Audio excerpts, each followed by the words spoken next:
Hello বন্ধুরা, সুস্মিতাস ক্রিয়েশনে তোমাদের সকলকে জানাই সুস্বাগত। তোমরা সবাই কেমন আছো? আশা করি ভালো আছো, আর আমিও ভালো আছি। আজকে আবার একটা নিউ মিনি ব্লগ নিয়ে তোমাদের মধ্যেখানে হাজির হয়ে গেছি।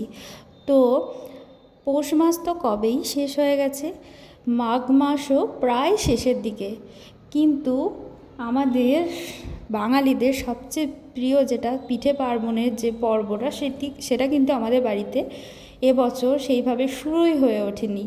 তো এদিন আমার মা আর বাবা খুব সুন্দর করে একটা পিঠে বানানোর উদ্যোগ নিয়েছিল। তো জোকসে পার্ট, তো আমাদের বাড়িতে পিঠেটা কিন্তু এবছর একটু দেরি করেই হয়ে গেল।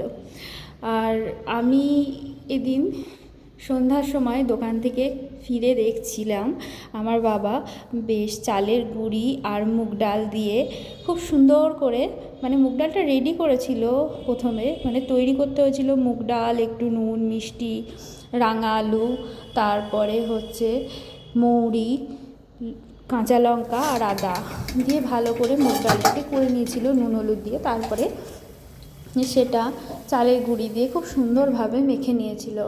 আর রাঙা আলু না দিলে, যারা ভাজা পিঠে করো তারা জানো পিঠেগুলো ফেটে যায়, তো তার জন্য খুব সুন্দর করে ঠেসে নিল ময়দা মাখার মতো করে।